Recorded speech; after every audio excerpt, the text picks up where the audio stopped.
Hey, I'm Dustin. And I'm Steve. Welcome back to the Wedding Photo Hangover podcast, the finest phototainment in the world. We're an irreverent look at photography. This podcast, like aspirin, will help you recover from your wedding hangover. Dustin, how are you doing today? Heard you had a busy day running around all over Fort Wayne like a chicken with its head cut off, trying to shoot and edit stuff for the big political campaign. Yeah, well, that was most of my day, but I did have one little conundrum that occurred this morning that I thought I would ask the great Stephen Van Elk if this has ever happened to him. So let me set up the scenario for you. I'm actually photographing a home when I get this call, and it's a realtor who I shot for the week previous. She's on like one of those teams. Like realtors are all about their teams. Can we reel this one back? What podcast do you think you're on right now? I'm on the Wedding Real Estate Photography Unite?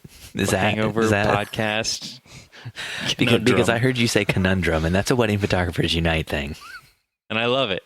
Shout out to Andy and Neil and Jimmy and Lindsay. But yeah, I took a phone call from a realtor. It's a realtor at a big real estate firm here in town, who used me last week, and I was super excited at the opportunity to shoot with them. Oh, Dustin, I'm so sorry that you got used. Oh, baby, tell me, are you okay? And they called me today and they said, "Hey, Dustin, we really loved the two homes you shot for us last week." I'm like waiting for the but. Photos are great. Couldn't expect anything better. Have two more houses for you for next week. And I'm like, awesome, sweet, perfect. And did the but ever come? And then they were like, but... And I'm like, okay. So then your mind jumps into overdrive, trying to like come up with answers to buts that could come up in the event that it's something that you know. So like just I'm thinking, to recap Dustin, for the listeners, Dustin's mind is on butts. Thinking about them butts. But you shoot too wide. But your skies look too perfect. But your colors are too amazing. Like things like that. Clients say you're too friendly and too nice, and they like you too much. Things like that. They want you to be their realtor. No.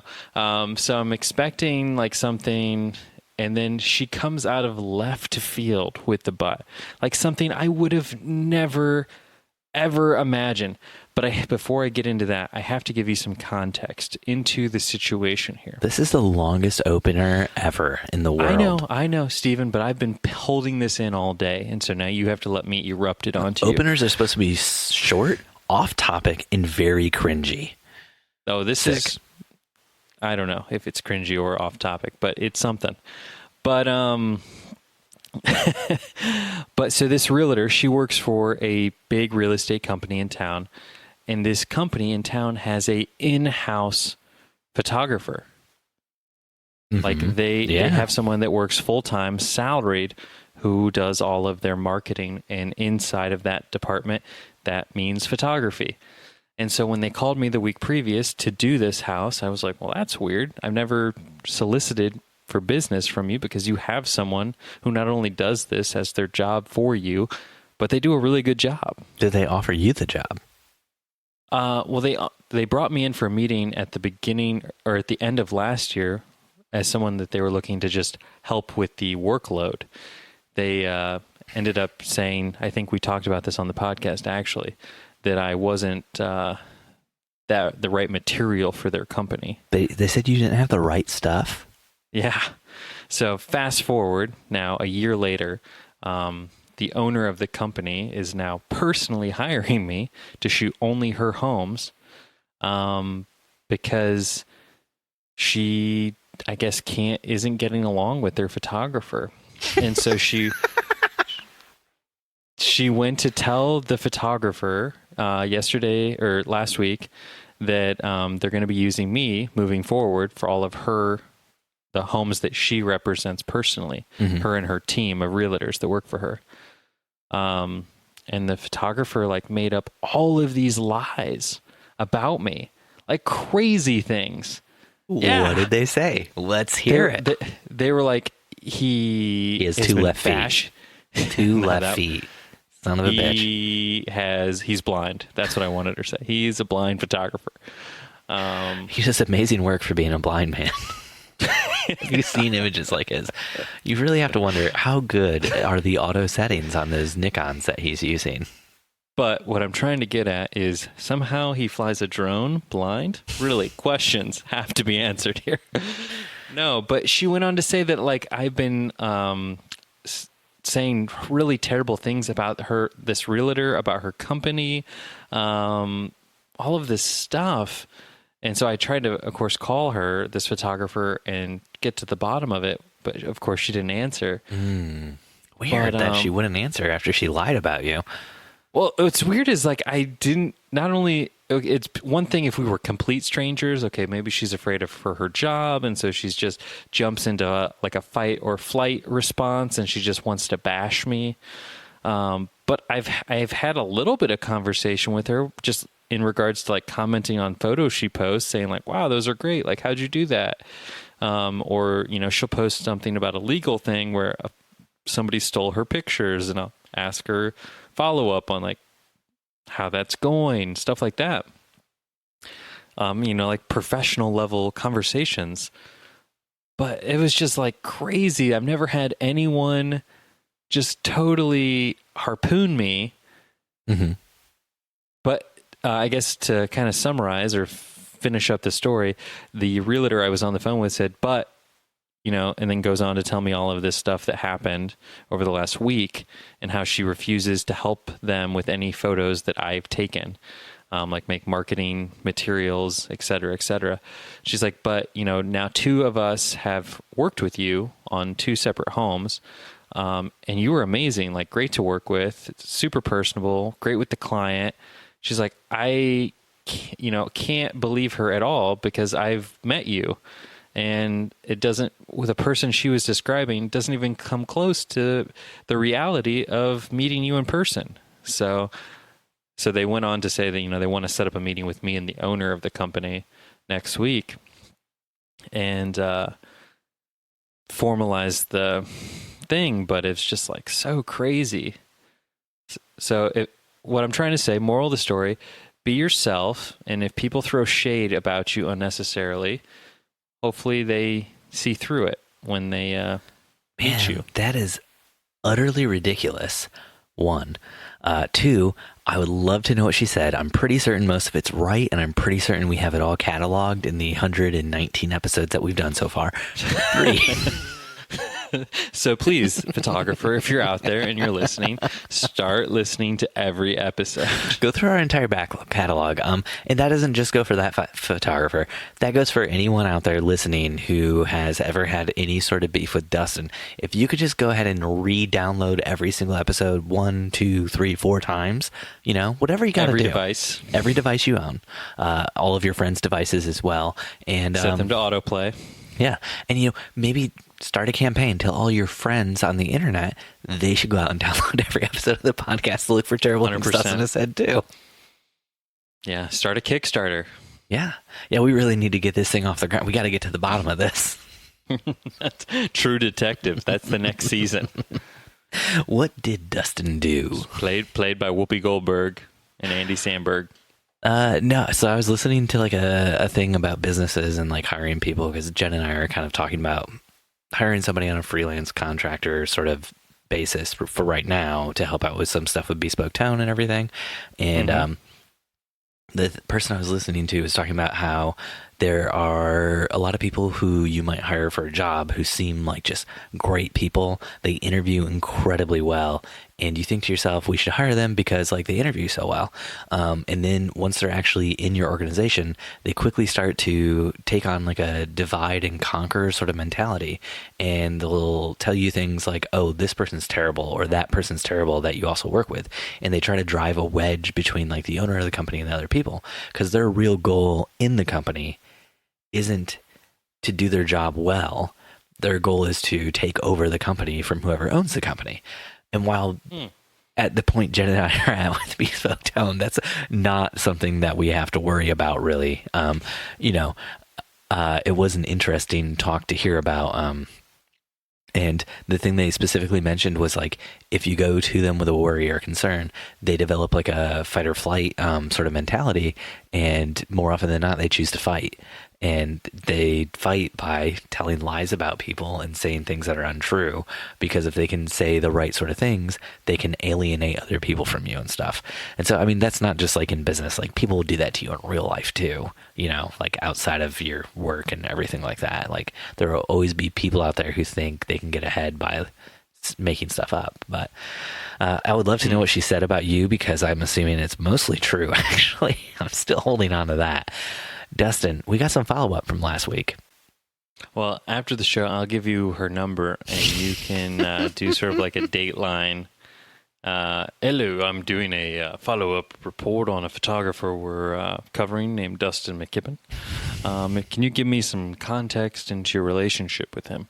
I've heard you have strong feelings regarding this photographer. We just want to color the piece with all angles. I hate him so much. I hate him so much because the truth is I love him. I love Dustin McKibbin. I can't fight it any longer. I want to work with him so bad. I want him to take all the photos for the marketing department at the real estate agency I work at. And I'm just scared they'll fire me if they find out how much I love his work. Oh, he does such beautiful work with those Nikon cameras. When I was desperate, I think it was about a month ago, I was desperate to find someone to shoot and cover an event for the mayor. And she was one of the photographers I reached out to because I know she doesn't do weddings. I shoot events. You also shoot weddings, and this was on a Saturday. Dustin. Yeah. So disappointed. I would drive to Fort Wayne to work for you. In fact, I've done it multiple times in the past. Except for this was a 1-hour event where they just needed a couple of photos. That's cool. You cover my travel, I'm there. Yeah, exactly. And so I just was looking for someone that could cover this, and we talked about it, and it didn't work out because she was dropping her husband off at the airport at that exact time I needed someone to be there. And who needs to be at the airport for their spouse? Is that a real thing? Who does that? In Fort Wayne, we care and love our spouses. It's a more wholesome city. I don't know. I'd tell Jen to take an Uber. Jen took us to the airport, Steve. That's true. She picked us up, too. Yeah. She's still mad about that. She's like, you boys should have Ubered. And you said you were our Uber. So, Dustin, we got some follow-up from last week. You ready for this? She did send me a bill for it. That you never paid. We have some follow-up from last week. All right, follow-up.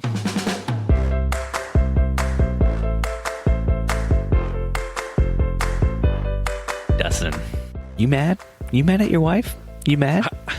Can you remind me why I'm supposed to be mad at my wife? Well, first, you took her on a date to a place she hates, knowing that she hates those sorts of places. You took her to a haunted house. She hates haunted houses.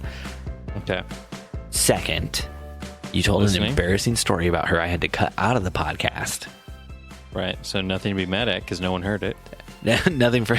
I'm asking if you're mad at her. That's what I'm asking. Third, Dustin, you then told a story about how she forced you to take your mattress back just a few days after you would have got 100% back. And you sounded so angry when you talked about it. Doesn't you mad? No, I'm a loving... Do we need to bring Corinne on? Do we need to do some couples therapy? Loving, supportive husband. And in marriage, you make some compromises. And mistakes when you're talking on podcasts.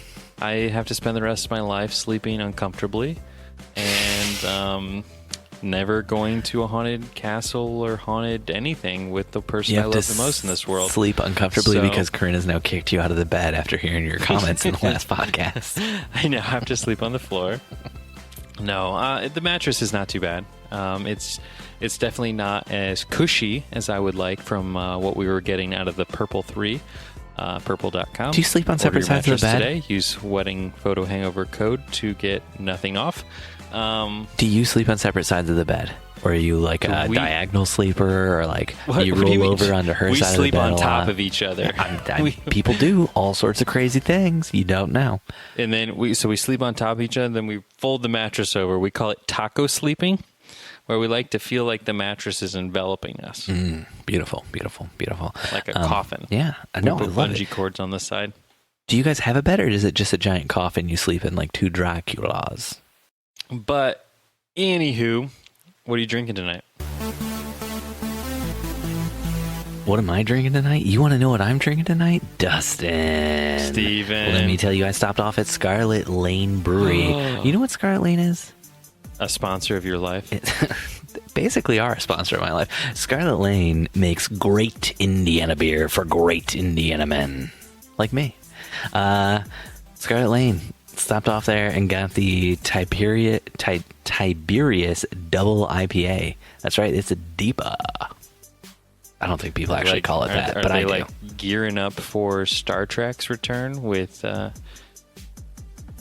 Tiberius coming back? I mean, if you look at the label, it's clearly a Roman. So I'm not drinking anything tonight. Cat's out of the bag. Cat's out of the bag. 6 a.m. shooting and working, and I was told by the mayor's staff I needed to be up at 4 a.m. To receive edits on a most recent commercial. So, yep. Mm-hmm. I can only talk so crass about the campaign because it'll be over by the time you guys are hearing this. And so will my job. Yeah, awesome. That all sounds great.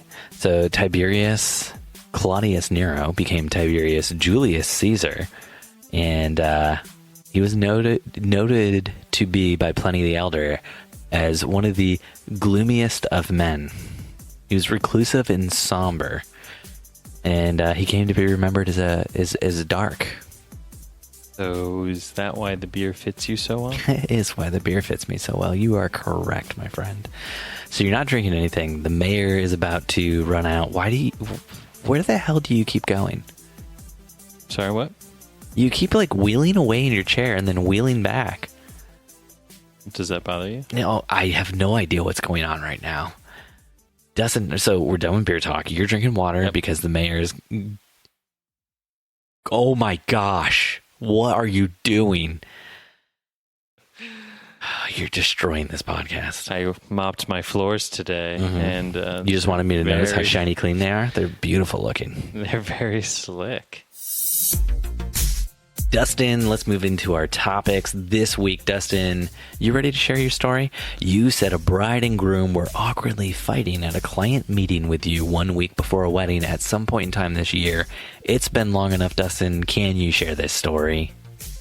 Sure. Yeah, it was weird. We had a client meeting to kind of go over things, go over timing, go over details, and they all of a sudden started getting very like passive aggressive with each other, like sitting across from me at my dining room table.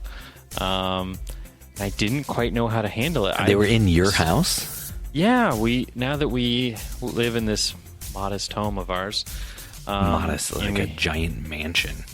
And if we ever have the opportunity, we try to meet with our clients here, just because why else do I write this thing off on my taxes? Because you want to go to jail. Please. Jail? I work for the mayor. And yeah, it just felt like watching your parents fight at the dinner table kind of vibe. Have you ever experienced clients having a spat in front of you? Clients having a spat in front of me? No. I've experienced you having spats in front of me. I've had spats with my wife in front of people. Never the client, though. Yeah. And clients typically don't have fights in front of me. But it would be real awkward if they... Ooh, no, there's one wedding Jen and I were shooting. The day of the wedding, the couple had a fight because the bride wasn't going to take the groom's last name. Really?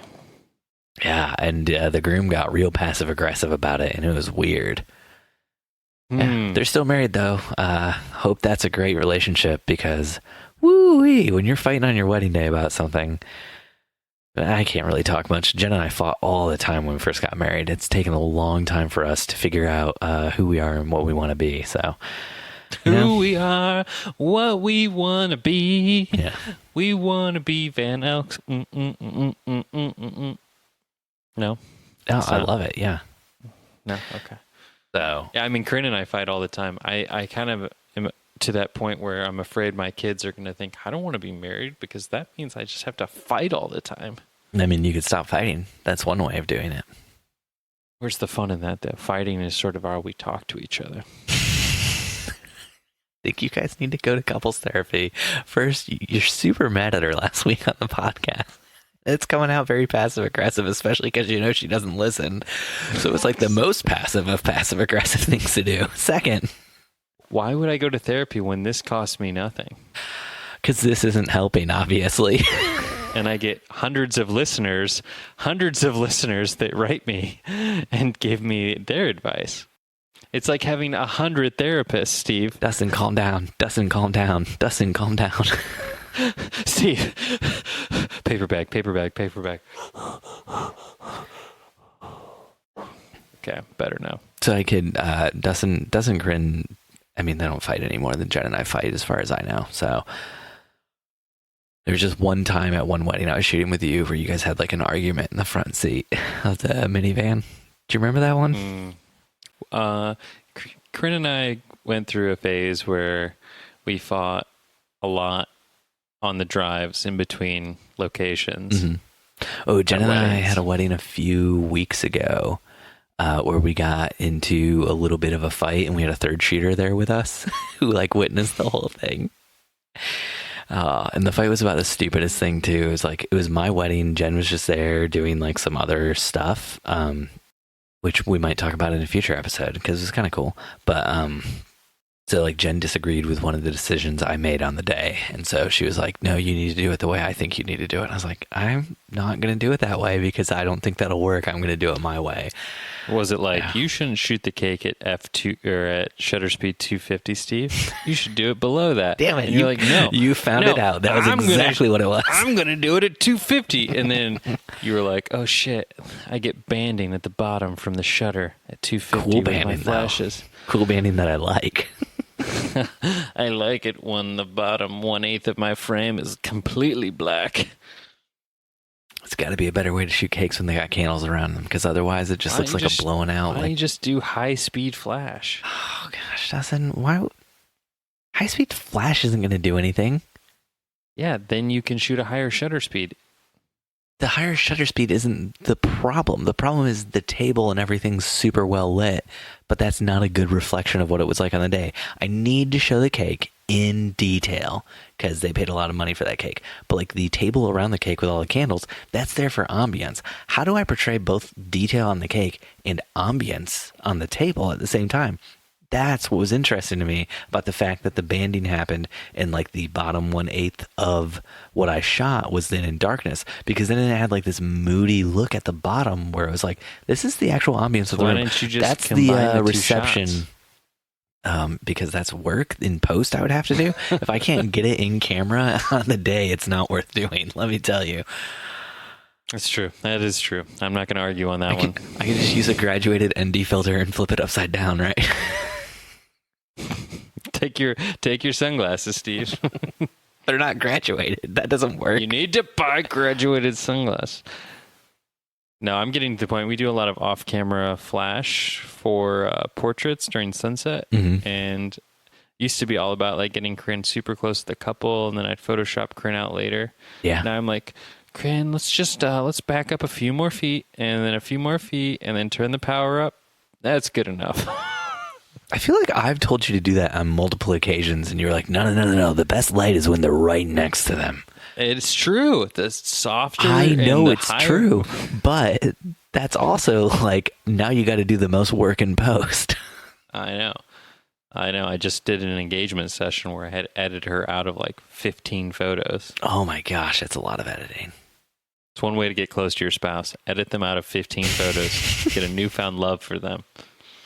It's like they were never there at all. It's like erasing them from my life. So the bride and groom were awkwardly fighting with you at a client meeting. Where'd it go from there? Were the kicks coming as fast as lightning? I think it's, so we've since done their wedding, obviously, and I think that's just their relationship. I think they are just sort of awkward fighters.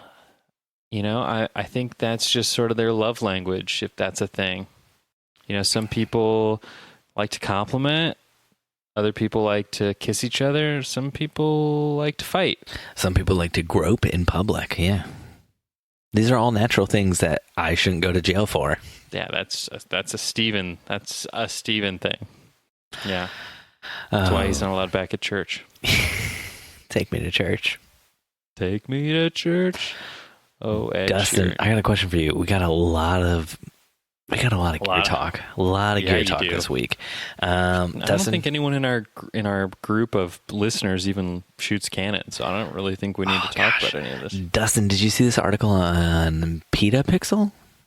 Pete's Pixels? Falafel petapixel? Yeah, that sounds good. So on Pete's Pixels, they said the Canon 1DX Mark III is shaping up to be a killer mirrorless camera.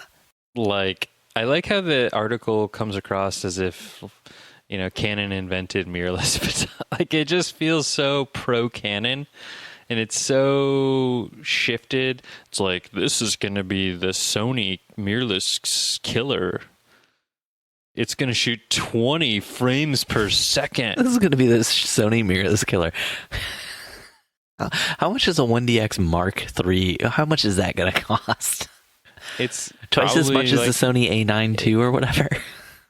It's probably like 8,000 or 9,000. Yeah, it's not even going to compete with Sony anything. It's way too expensive to compete with Sony at that point. Yeah, watch the video suck on it. They don't even really talk about the video in the article.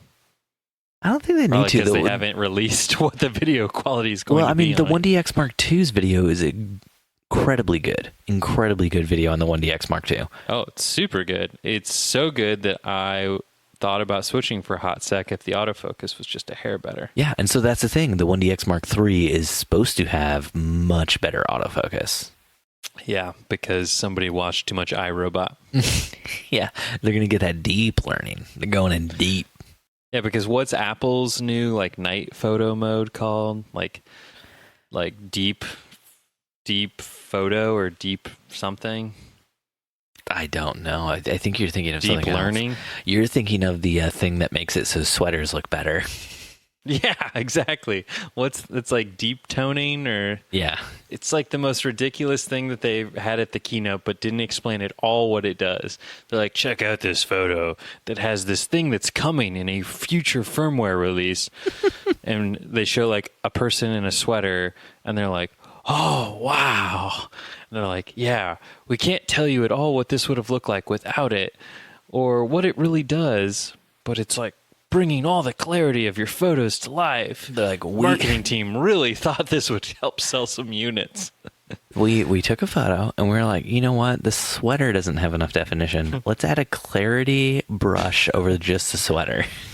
Yeah. Really make it pop. This is for all those of you out there who are in the textiles industry and need to move some sweaters. So there is a way you can turn off the deep whatever on the iPhones, and that is so like right now the iPhone 11 Pro has the thing where it'll capture sensor information outside of what you're shooting. So if you're shooting at 1x, it'll use the 0.5x camera and capture the information outside of that. So this new deep whatever thing that they have going on, sweater mode that they have going on. Yeah. Sweater mode. So if you have with sweater mode, which is on by default, the thing where it picks up the bonus information from like the other areas of, that they're capturing at the same time, they don't do that anymore when you're in sweater mode. So if you go into like the settings and you turn on the thing where it's like capture the bonus content, then all of a sudden that turns off the sweater mode because they can't have both on at the same time. So if sweater mode's not important to you, which from what I've read in reviews, it seems like it's very important to non-photographers, then that's a way to get around it. And then also like if you shoot a photo and you're like, oh, I cut off the tips of their toes, it'd be great to have that back. You can be like, let me go in and see if I can do the crop function and widen that photo up a little bit. Yeah. That's why I always shoot with a 14 millimeter lens.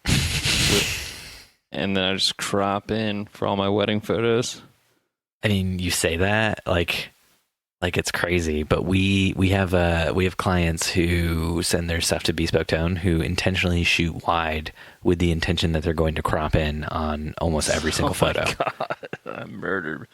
Yeah, you charge ridiculous for that. Well, no, I don't think we do, because they send us a lot of weddings, so it's kind of worth it to put up with the extra work.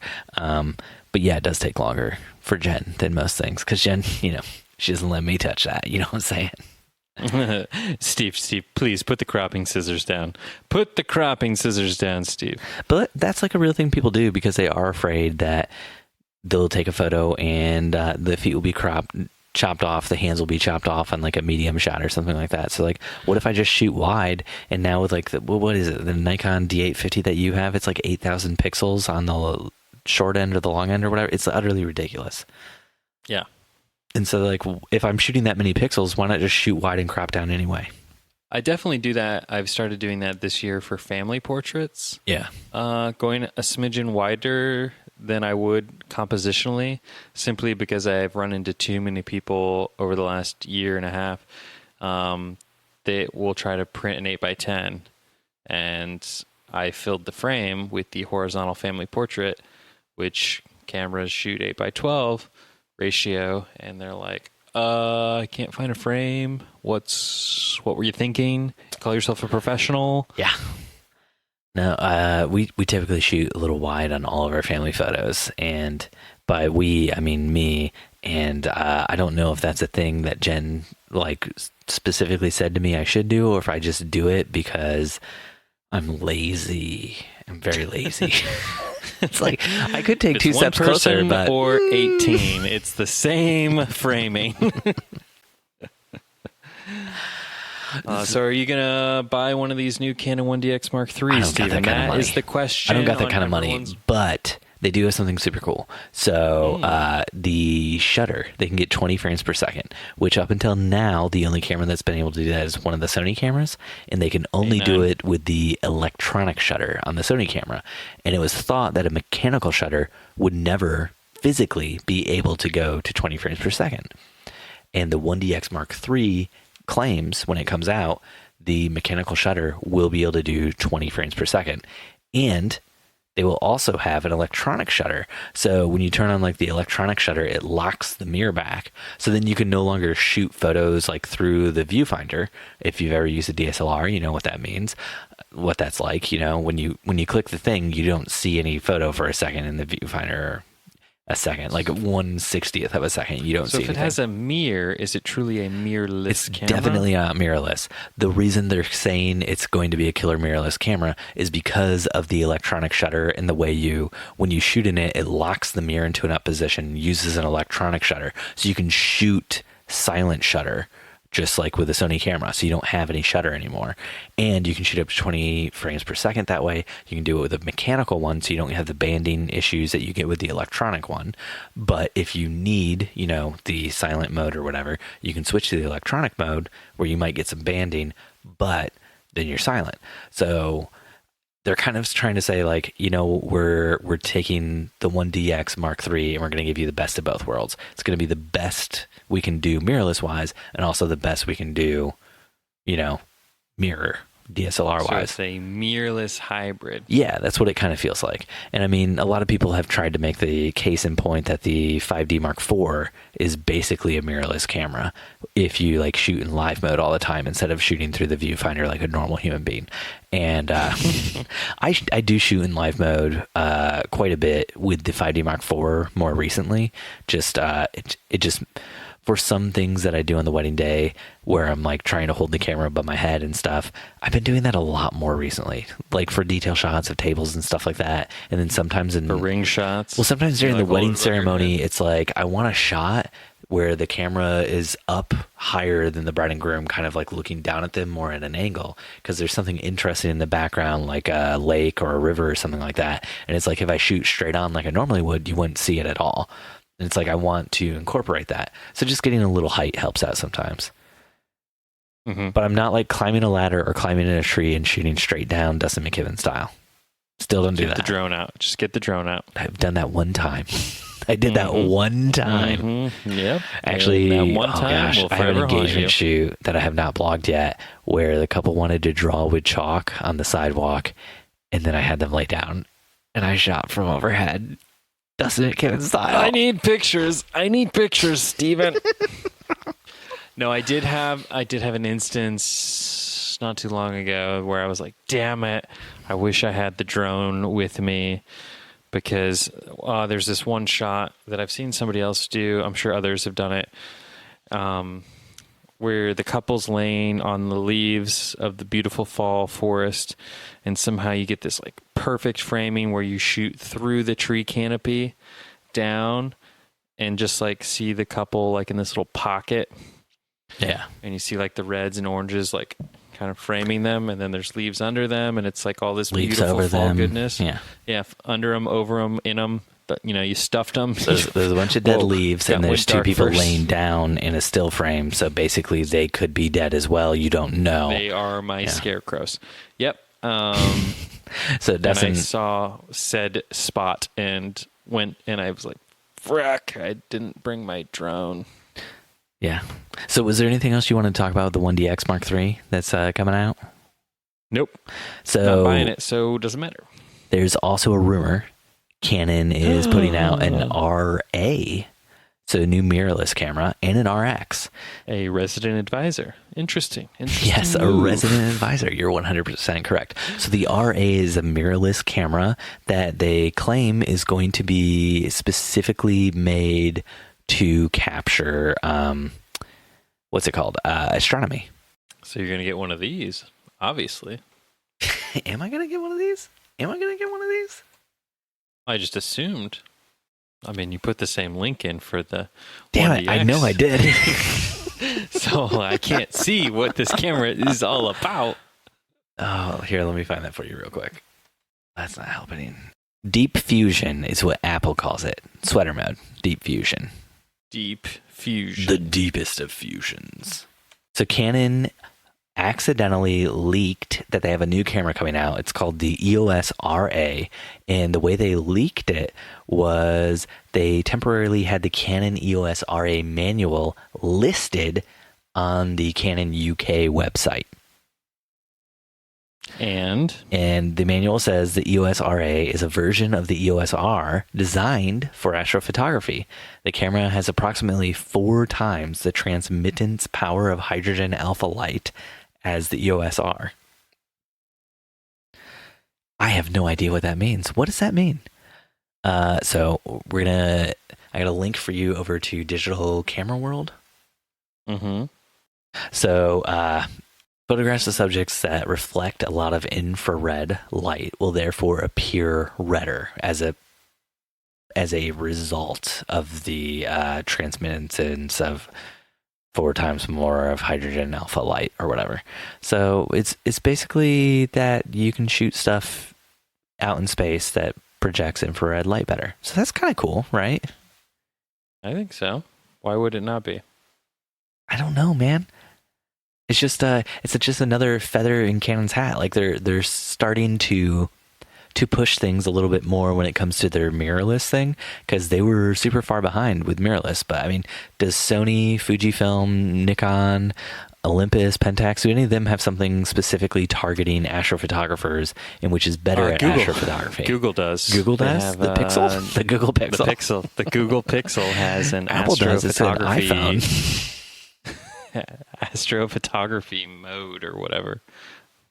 So they also patented a Canon moon shooting mode, which enables easier shooting of celestial bodies. And they did that back in June, which is when rumors started to circulate about whether or not there was a Canon RA. And thank you, Dustin. That was super nice of you to call me a celestial body.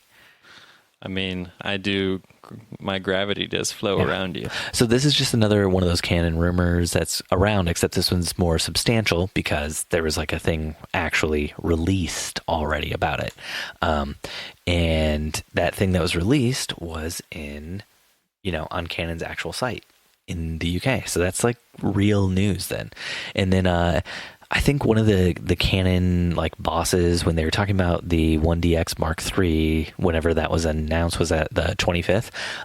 They hinted at, also a lot of these technologies will be in a pro level mirrorless camera that comes out in the near future for us. So they were hinting at, the R, the RP aren't pro level. And they also said something about having a dual card slot on the pro level one, which I know you think is a waste of time, but it's something that they say would probably be coming out. But Canon's also been talking about using, what is it? They don't think SD cards will be able to shoot fast enough, so they're talking about like shooting with, what is it, CFast or CFast Express or something like that. Ugh, those are so expensive. So damn expensive. CF cards are so expensive. The other day, Jen and I were buying some new CF cards, like 128 gig CF cards, and it was like I haven't bought a CF card in so long. It was like $70 to $100 for one, and then to get an SD card, same speed as the CF card, same amount of storage, $19. $19. Both Part of from me that SanDisk. kind of misses. I loved the hardiness and the robustness of the CF cards. Yeah. Felt like that thing could like go through the washing machine, go through war. I could accidentally drop it on my peanut butter and jelly. I don't think I put it in water. No, I've definitely washed CF cards and they've been totally fine. I think you're wrong there. I think you're wrong. How could I be wrong when I'm so right? So also in Canon news, Canon filed a patent for making smaller mirrorless cameras. I know you're loving all this Canon news, aren't you? It's like Canon Christmas right now. So Canon filed a patent, and it's something that they think could be used in the EOS R series cameras and also in the EOS M series cameras. And it's basically just they're moving, they say that it's going to be, they're moving like they're calling it like the full frame mirrorless snapper. So like before it was up by the battery, and they're going to move it to underneath the lens. So it's the shutter motor, basically. Better word for it, shutter motor. So they're moving... Shutter mother? Yeah. Canon's moving the shutter motor, or as you just call it, the shutter mother. Motor. No, it's shutter. Shutter motor? Hudda. Okay. Shutter motor. So they're moving it from where the battery compartment is, to under the shutter assembly. So it just means that the camera can actually have a smaller body as a result of this. So it could make the Canon EOS RP, the Canon EOS M, possibly the EOS R, and other cameras, the RA, the RX, the rumored RX. I could also ARWCKY. Yeah, it could possibly make all of those smaller. So then Canon could have an even smaller camera for tiny little baby hands. And they're going to be calling it the Canon phone. Yeah, I hope so. What else could we want? It'll be... They saw what Yongnuo did and how Yongnuo failed with their camera. That was basically an Android phone with a lens on it. And they were like, let's do that too. Let's also do that. Well, it's just funny because everybody keeps asking for that, and then somebody comes out with it, and then it never gets adopted. Yeah. So, but with this patent, Canon could make the smallest mirrorless full frame body in existence. So they'd be smaller than Sony's, smaller than Nikon's. They'd be the tiniest, the littlest for the babies. So Dustin, that's a lot of gear talk, and I hate gear talk, and you didn't even want to talk about this gear talk because it's all Canon gear talk, which left it all up to me, which is why it probably sounded so scattershot and terrible to the listeners. So yeah, can we typically they realize I'm the one that pulls this all together. Yeah. So I want to, we're rolling out, previewing a new segment we're working on. This segment is called Clickbaiters. Clickbait me, Stevie. Yeah, I'm going to clickbait you so hard. So Dustin, this segment, something I'm hoping we can do going into the future. Yeah. Yep. I'm going to find a bad headline, or you can find a bad headline, or listeners can find a bad headline. We'd love to open it up to listener submissions as well. From Petapixel, from F-Stoppers, from, what are some of the big other ones? Faux Blogger, Flern, Wedding Photo Hangover, WeddingHangover.com, BespokeTone.com, JenniferVanElk.com, RedwoodLane.net, DustinandCorinne.com, BigBurrito.com. What is a .net? Oh my goodness. It's a scam site, yeah. Yeah. If you're wondering why you keep getting all those emails about, mail enlargement, it's because you sent an email to redwoodlane.net. Sorry, bud. That's how I do.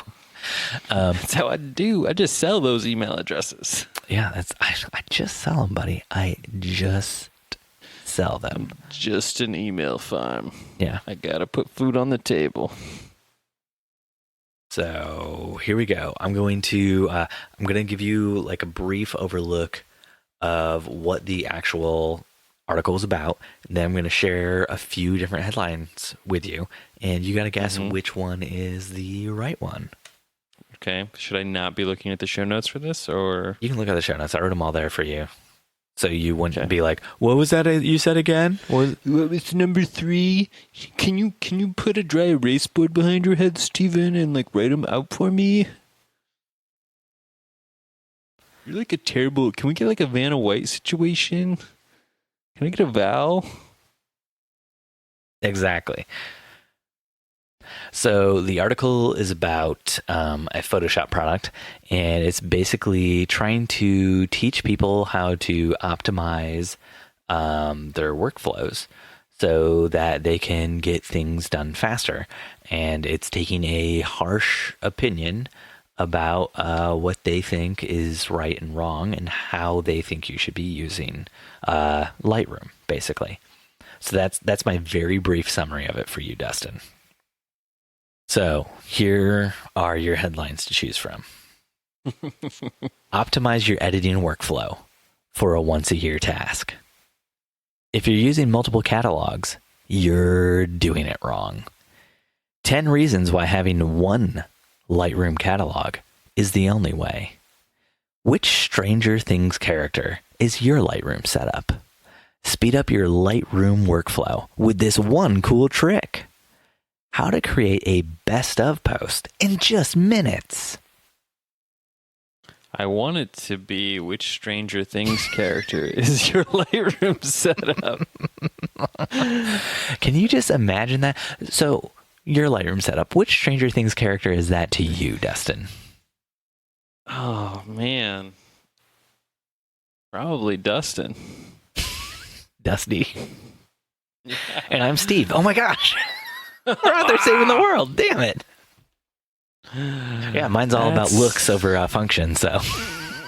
I'm all about function over looks. That's why we make such a great team.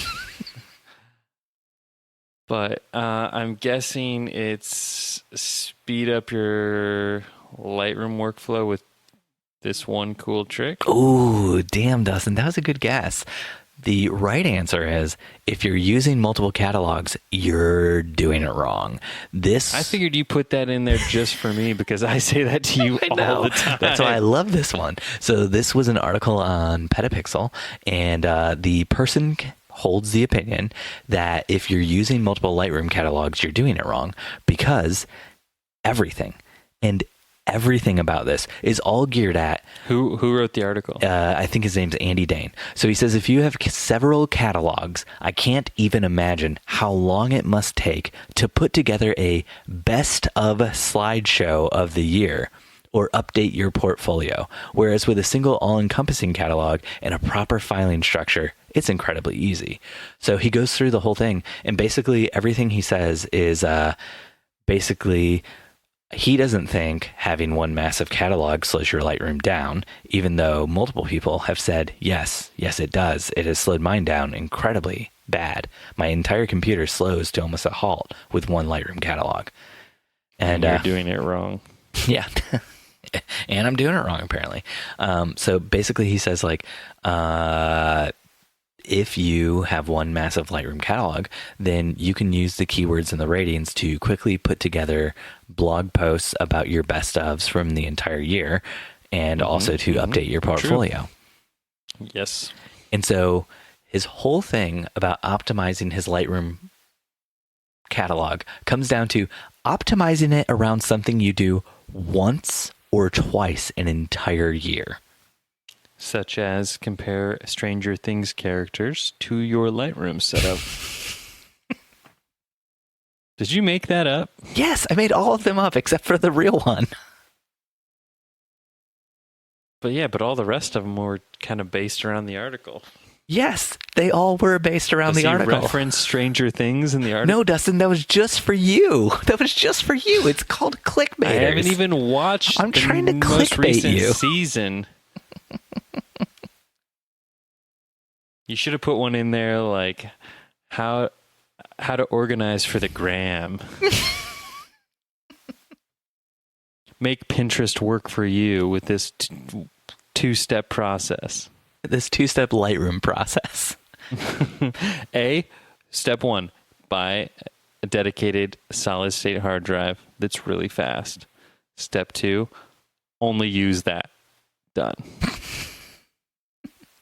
So I didn't really want to get into the whole article because obviously I don't find any merit in it. He's not saving himself any time by having one giant catalog, in my opinion, until he gets to that one time a year when he's doing a best of post. That is the only time where that would make any sense. But as several commenters pointed out, you could have multiple catalogs, and then when you're done with a catalog, you could merge it with your one massive catalog and then just move on. And you could edit each wedding as its own catalog. So the person who taught me the merits of having one giant catalog was also optimizing for their best of post every year. They not necessarily a best of, but they optimize for their portfolio as they do each wedding or each shoot.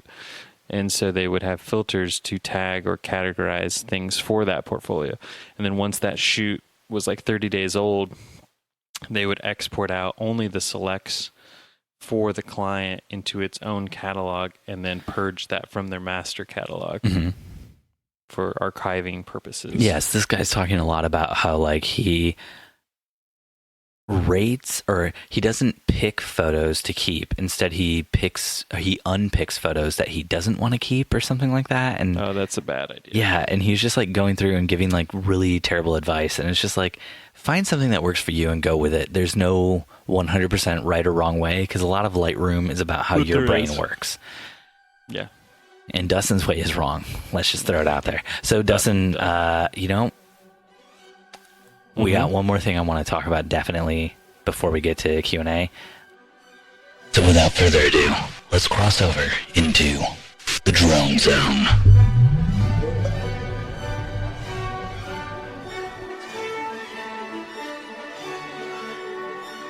I live in the drone zone, Steven. Dustin, if you live in the drone zone, then you must know all about this. Tell me about it, Dustin.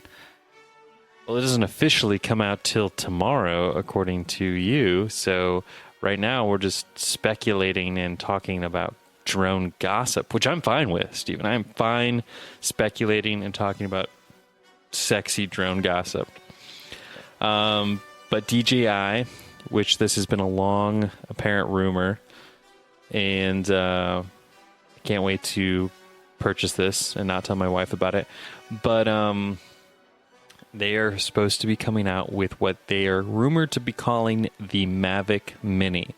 This is a palm-sized device that's so light, here's the kicker, guys, listen up, that you do not have to register it with the FAA. Now, why might this be important? I'm not really sure. Why is skirting these regulations, rules, and laws so much the highlight of this drone? If it's so small that you don't have to register it with the FAA here in America, then you don't need a pilot's license to fly it. Correct. That's why it's such a big deal. I understand that, but can you still... are you now able to fly in zones that you weren't able to fly the other drones? You still won't be able to fly in zones where you weren't able to fly. Then it's worthless to me. Oh, you wanted to crash airplanes. Okay. So this story comes to us from Engadget, and the listing, this isn't really like, this has gone beyond rumored. This is confirming the rumors. Newegg, the popular website online where you can buy stuff in Canada. Amazon got popular. Yep. It's very popular. Newegg in Canada accidentally put up leaked photos, the marketing material. They accidentally put up the marketing material for the DJI Mavic Mini, which is rumored to possibly be announced tomorrow. So DJI has already sent out marketing material to different resellers, and one reseller accidentally leaked it. So, yeah, which so this it is happened coming with out. This happened with the Mavic Air Pro 2 Yeah. or whatever, right? So the Mavic Mini is rumored to, according to like this leak thing that people saw, have a max flight time of 30 minutes. And it's also rumored to be listed for $495 American dollars. Canadian dollars, it was $645.20. So my question is, Stephen, from a legal standpoint, is what's to stop the FAA? This gets announced tomorrow, right? And then Thursday they're like, oh, now it's 249 grams. Well, technically the DJI Spark is small enough you don't have to register that, but people don't want to use the DJI Spark because the video quality is lesser than the Mavics and the Phantoms. But this Mavic Mini is supposedly the only place it takes a hit, as far as they've seen so far, is the camera is a 2.7K camera instead of a 4K camera, which you told fine. me, Dustin, doesn't matter because you only shoot at 2.7K with your current Mavic 2 anyway. Because I like to shoot at 60 frames a second in case I want to do speed ramping or any crazy, slowing it down, speeding it up. Speed ramping. Stuff like that. Which was a big fad that is now going kind of out of style. Praise the Lord. Is it? Just because you're still doing it, it doesn't mean that it's still in style, Dustin. It's like gimbals. Gimbals are starting to go out of style too. Is it?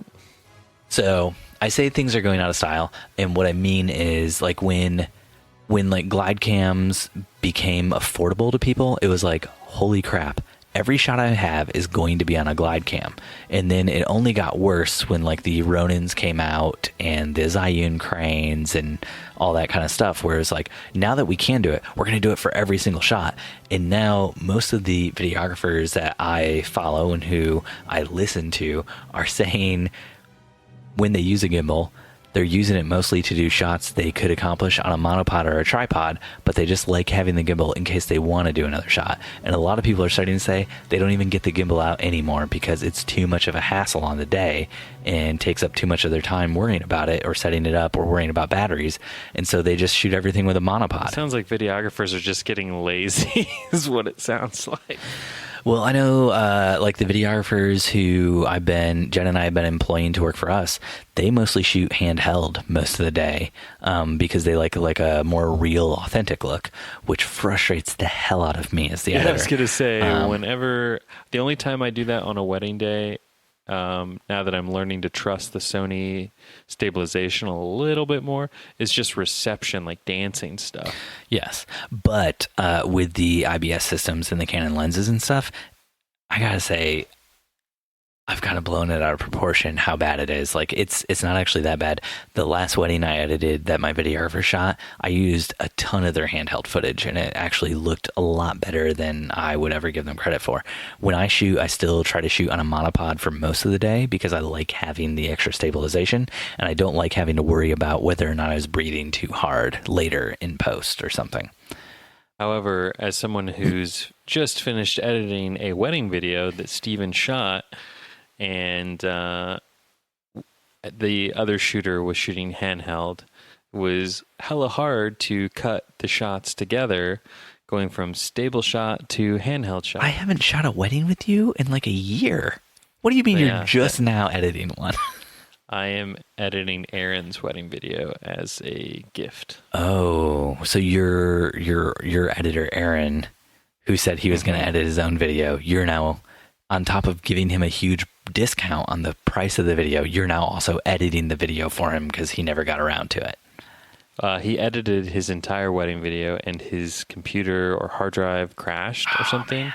And it put him in this like huge depressive funk and he could never bring himself to like get back into it because of that. Mm-hmm. And so I waited. He just had his 2-year anniversary, I think. Right? I think maybe. Well, one year. Maybe 1 year.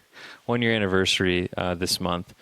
And so I decided I was going to take it upon myself. I gave him 1 year to edit his own wedding video, and he didn't. So I just finished it up yesterday.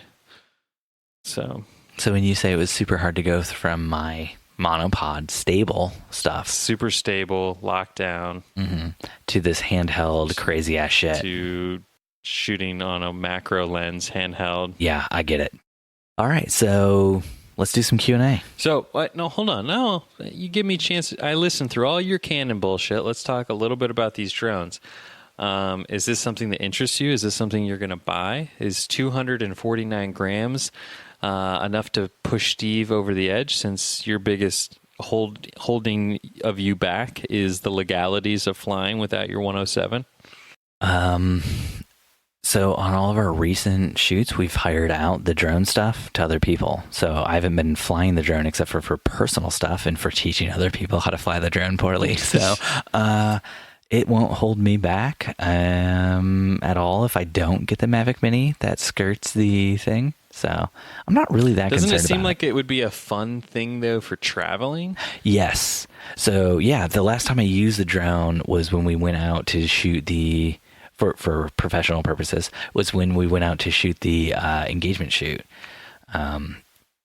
Which technically, I think the way we tried to skirt that was I wasn't being paid to use the drone. I was there to unofficially assist my wife, and I just happened to have a drone with me and did some photos and video and stuff. So I love that you have to like mentally come up with a reason why you're using your drone to sleep at night. Yeah. No, I mean, I wanted to use it, so I used it. But yeah, no, it took up a lot of space in our bags and stuff. So it would be a lot easier if we had a smaller drone. That'd be great. Yeah, I'm definitely ordering it. Yeah. And I mean, it's pretty cheap too. It's only $495. I mean, my drone, when I bought it, it was right before the Mavic Air was announced, like 2 weeks before that, and it still cost me like $800. It was like a Black Friday deal. Yeah, I'm ordering this, and then I'm selling my Phantom. Yeah, so you're gonna hang on to the Mavic Pro too? Yeah, I mean that'll still be my main camera, but this I think will be a solid backup. Yeah. Yeah, this would be great for traveling if you do a lot of like destination weddings for photo or video. Because, you know, drone shots have largely come and gone as well as a wedding fad. But the one place people still really love to use the drones in their wedding videos and photos is to get like establishing shots, because that's a really good use of that sort of thing. Other places where you'd want to use a drone would be like if you're actually doing something epic. You want like if you're actually doing something epic. Yeah, like if you're just flying a drone through a field in Indiana, it's kind of like, this is just a boring shot with a drone. There's nothing special about it. Period. With speed ramping. Yeah, this sounds terrible. This sounds like something I would hate to watch. Well, it's kind of like, to get back to your earlier point about fads, do you remember sliders? Like, I remember when sliders were just coming out and becoming a thing.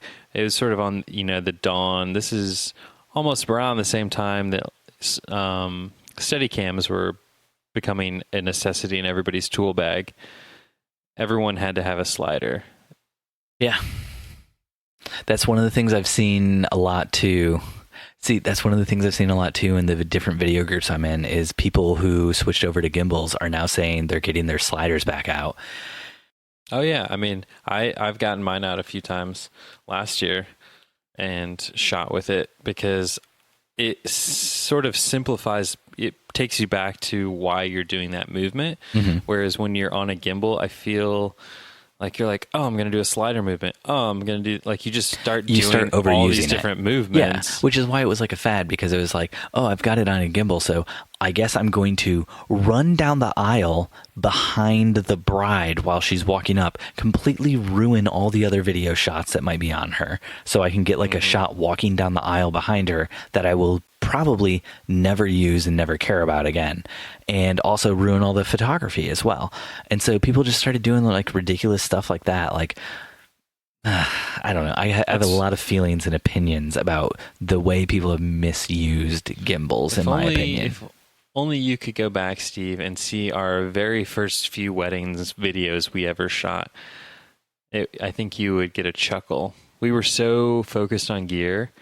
The first few weddings we did video-wise, like we brought a jib to all the weddings. What were you doing? I mean, I'm talking like a legit, what were you doing? Giant-ass jib. Oh my gosh, Dustin. The guy I hired to shoot video with me was obsessed with gear. And so he bought a jib, he bought like a tripod on wheels, and then he bought like a track. I'm like, we're not shooting for like Martin Scorsese, man. Like, we're shooting like wedding videos. This is back when we shot wedding videos on like the FS 700. Jeez. You know, one thing that is great about gimbals is they've basically gotten rid of the need for dollies, and dollies are terrible. I've had to be the person who cleans the tracks of a dolly because there was a minor grain of sand or something that was just causing a little bump on the camera. That's also the great thing about in-camera stabilization, is that also largely gets rid of the need for, you know, if they're like really cleaning your tracks on your dolly to make sure the wheels slide super good on it. Oh gosh. Yeah. Yeah, but I mean, you don't need a jib anymore, because any shot you'd want to use a jib for, you could use a drone for. Any shot you want to use a dolly for, you could throw your camera on a gimbal and do that shot with that. And a lot of people now would just do handhold stuff for both of those. You know, you put your camera on a monopod. Suddenly you don't really need a jib anymore. You need a jib for very specific shots. But like for most of the shots people were doing with jibs, where it's just like basically raising and lowering, and it's like not like a complex movement. It's like you could do that with a monopod. You got to keep in mind too, like we were doing these jib shots back before like small HD and like the inexpensive like secondary monitors were available. So we're just like eyeballing these and like focusing, you know, ourselves and then guessing. That's crazy, dude.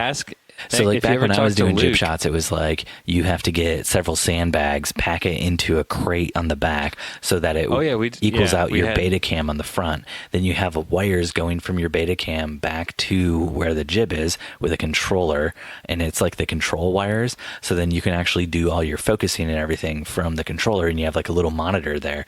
But in order to be able to see the monitor right, you have to like put a giant like black tarp over yourself and the monitor, and you can't let any sunlight in or else you'll get a glare. And gosh, there's so many things I hated about video production now that I think back on them. But still, I really love video production. Like, it's still a lot of fun. Anyway, we've wasted a ton of time on this. Speaking of video production and things that Dustin is going to buy this week, one item of gear we didn't talk about, Steve, is Apple's new AirPod Pros. AirPod Pros. And they look like a Bellsprout from Pokemon. Yeah. Yeah. I bought those yesterday. You bought them already? Yeah, man. They have noise canceling. That'll be awesome. I know. My fear is those type of headphones that have the little rubbery things don't typically fit my ears. Those are the only ones that fit in my ears. Like the normal AirPods and earbuds and stuff don't work at all for me. That say that. So I'm hoping that I am just putting them in wrong. So the little rubbery thing they have to have on the AirPods for the noise canceling, because if they can't get like a seal on your ear, then they can't actually do the noise canceling right, because audio will still get in around the thing. So they have to get like the best isolation they can on your ear to make the noise canceling work, which is why most noise canceling headphones are like giant earmuff things that cover like half the side of your head, because they're trying to get like a solid seal all around your ear. All right, can we finally do some Q&A?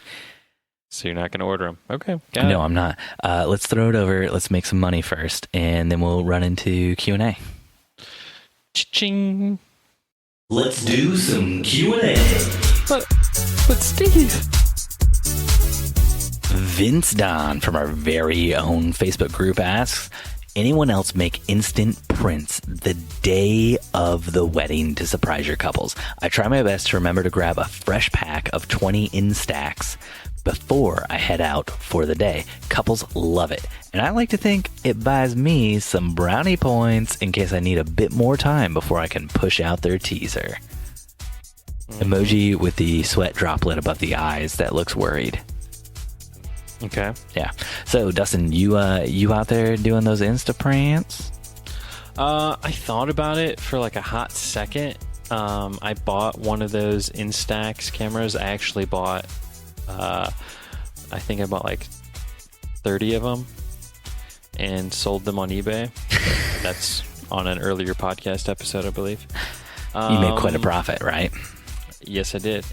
But I still have one, and I thought about doing it, but then I'm just like, that seems like more work than it's worth. So I do Insta stories. That's where it's at. I am their inexpensive videographer for the day. I mean, I've seen other people use the Instax things, and just basically any instant print sort of thing to me always looks like crap on the actual day.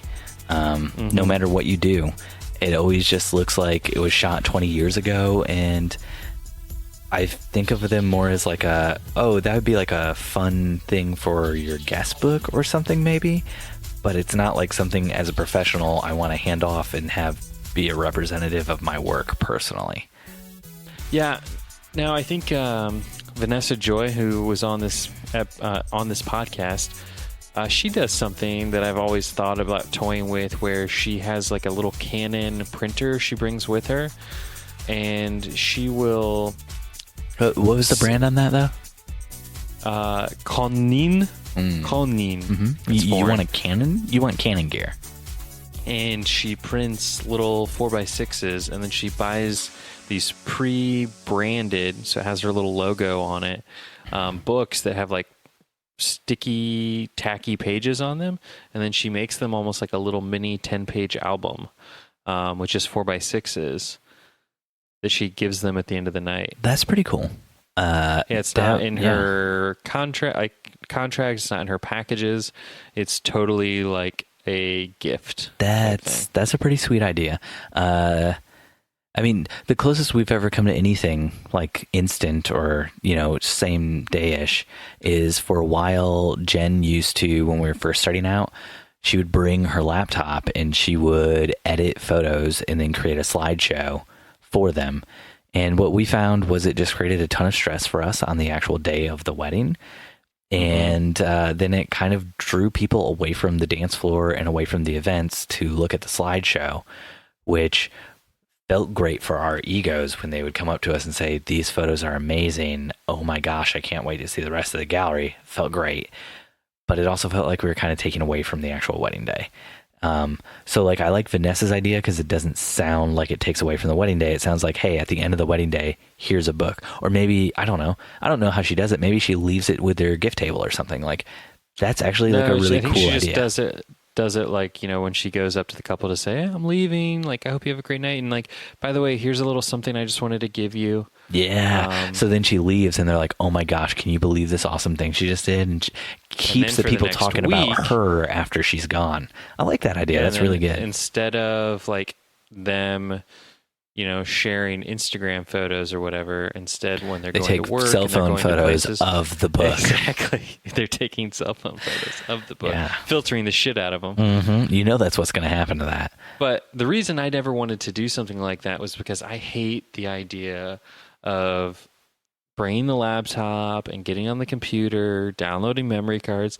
But I was at a wedding recently, and the photographer, I was shooting video, and the photographer was pulling photos from his Canon camera straight to his iPhone and then posting them on social media. He was filtering them with Lightroom Mobile on his phone, and then he was posting them straight to social media, right? Like during the lull of the day. Yeah. You know what that is? That's just people who aren't going to go to your website when you post a blog post. You're pushing traffic to your social media that won't go to your website, a place where they can actually book from you, a place that would boost your SEO, things that would be beneficial to you in the long run. I'm not congratulating him on the social media aspect of what he was doing workflow-wise, but I like the idea if I could get one of those printers that could print from my phone, and I could then push the pictures to my phone, edit them quickly on my phone. Sticky book it like Vanessa Joy. I see where you're going with this. Exactly. Yeah. No, so that's it's a great like idea. Taking the best of both worlds from those two photographers and marrying them into one idea. Yeah.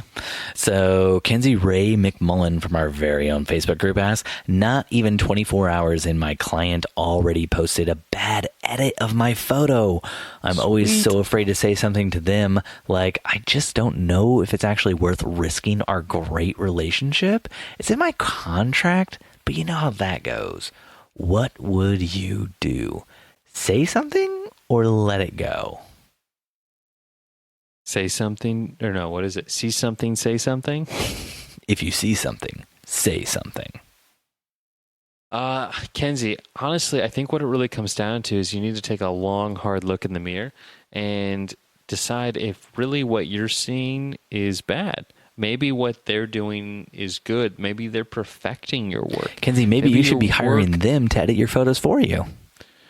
Yeah, maybe they are bespoke talent. Maybe you should be outsourcing to your clients. Have you ever thought about that, Kenzie? I mean, if they are your clients and they have a specific taste, shouldn't you cater to that taste? Send them the raws. It shouldn't be your job to edit for your clients. Yeah, have you ever thought about a world that we could live in, Steve, down the road where your client is like, so Steve, I want to book you for my wedding, but like, and then they just roll open like a catalog of Instagram filters and like, I'm kind of leaning more like a Mayfair kind of look for my wedding.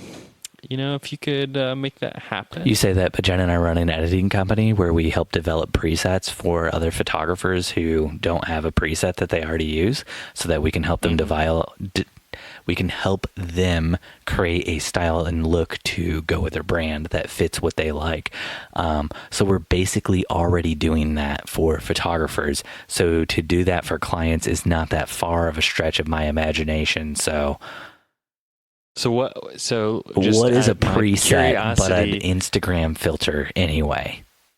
So my curiosity is piqued. What is, just because this could be a whole conversation that I don't want to get into. With Jen, not with me. What? Okay, probably true.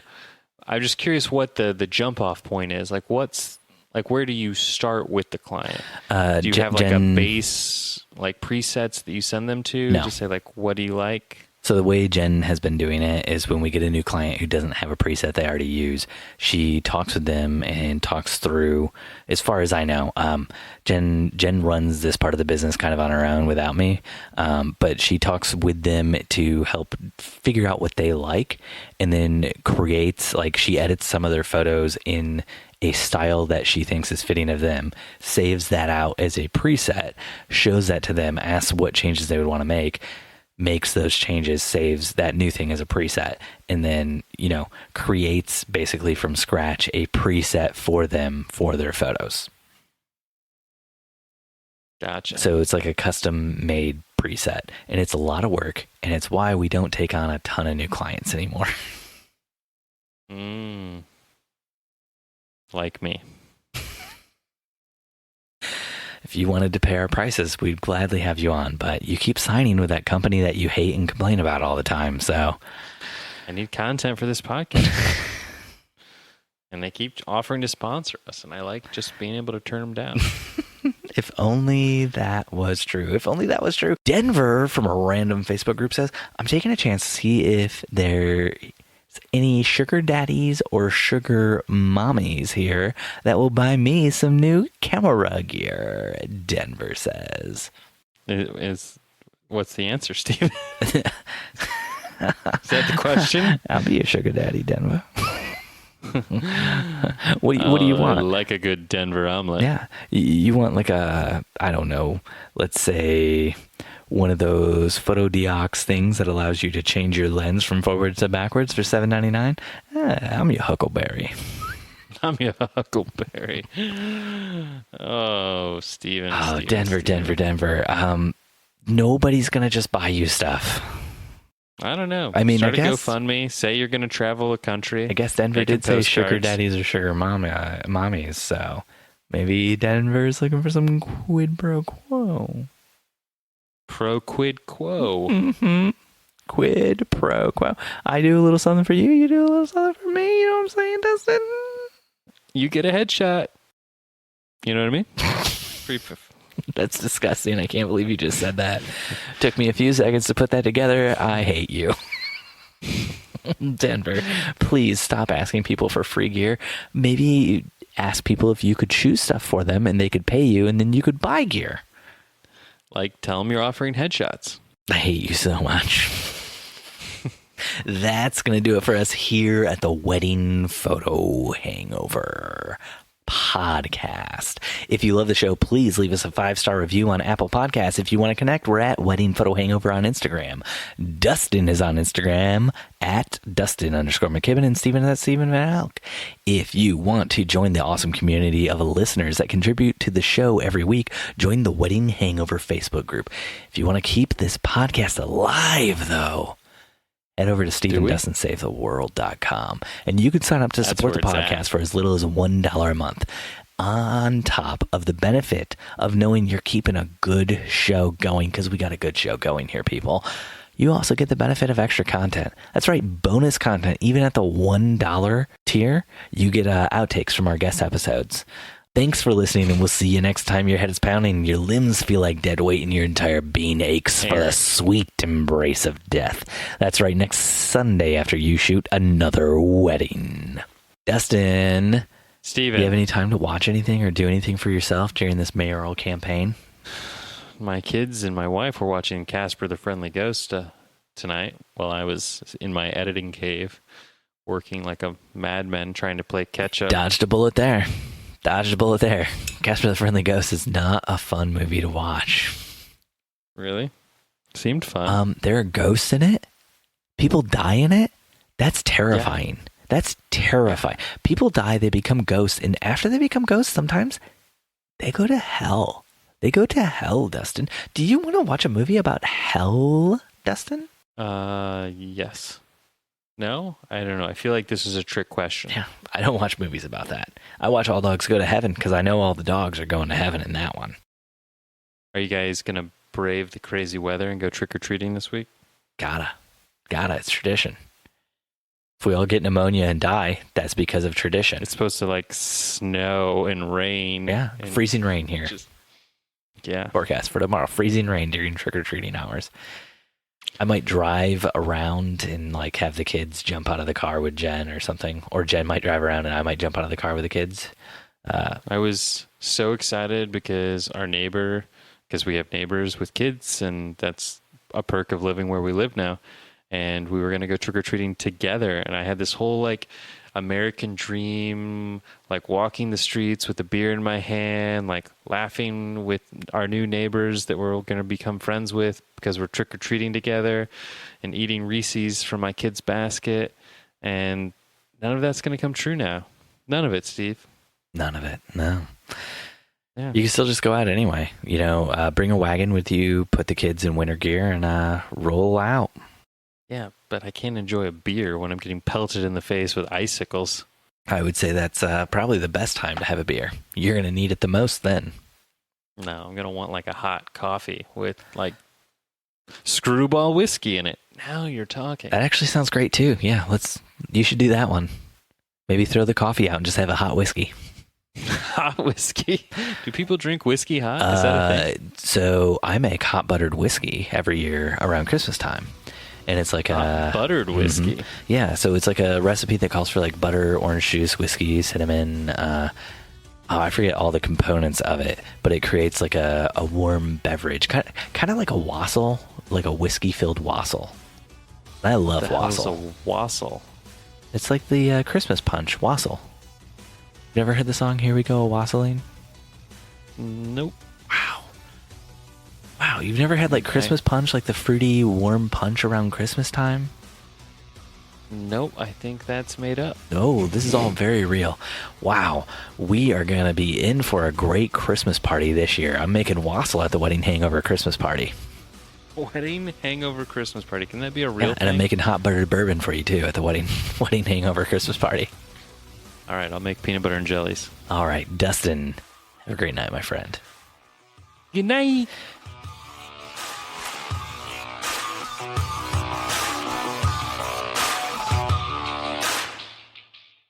Hello. There you go, Dustin. Is that better? There it is. Little podcast magic for the listeners at home. My recording device has been on the right microphone the whole time, but Dustin has not been on the right microphone the whole time. I like to hear the same tones that you guys hear. Mm-hmm. It's a completely different experience when he bumps those EQs. He puts the bass. He adds that fake bass in. The fake bass. And then he's got like a Vaseline filter he rubs over his voice that gives it sort of that buttery feel. Why did you make a jerk off motion when you did that? Vaseline. I don't want to know what you use Vaseline for, Dustin. Wedding Photo Hangover was edited this week by Steve Van Elk of Bespoke Tone. Go to Bespoke Tone for all of your photo, video, and audio editing needs. Woo-wee!